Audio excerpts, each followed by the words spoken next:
Hi friends, I wanted to show you how I make this rustic little cloche here that I came up with the idea of. I'm hoping that no one else has done it. I haven't seen it before, so hopefully so. But I just start out with a wood round, and I used my Dremel tool and tried to kind of evenly put 8 holes around the edge, and then take lengths of wire that are probably about 12 inches.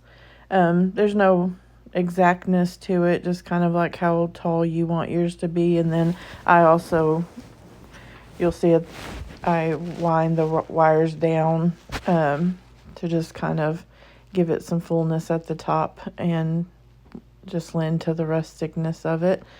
But I just wrap these around, and I twist them back around so they hold themselves on. I did it the first time and the wires kept trying to fall through, so I learned my lesson and wrapped them all the way around the edge of the round so it kind of pinches the round between it, and that way they won't come back off.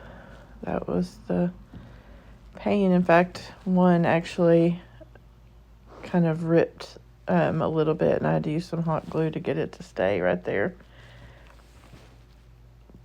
It pulled the bark off between the hole and the edge.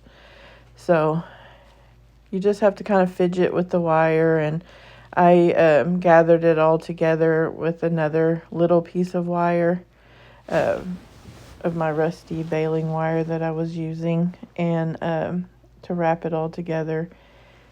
And it's certainly not an exact science by any means, because it was just a matter of getting it to hold together. But you'll see here how I twist all the wires down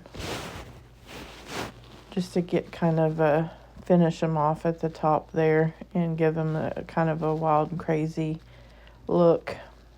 But I was just really going for the kind of unrefined, wild looking cloche. But to fill it up, I took a little grapevine wreath, just a little wad of Spanish moss, and a little ring of white pip berries that I made just to kind of give it a little bit of the white in there with the little bird that I had, and just stick it down in the little nest. Of course, you could put anything you want in your cloche.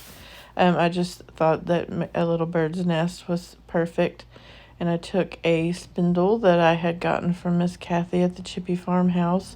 I cut it down a little bit, so to me it would be a little bit more stable, and used some quick and thick and some hot glue to hold that wood round down to our spindle. Almost lost my bird. It almost flew away. But I just get it to glue down on the spindle, and that finishes that cute little craft off. And you can just display this any way that you want. Thank you so much.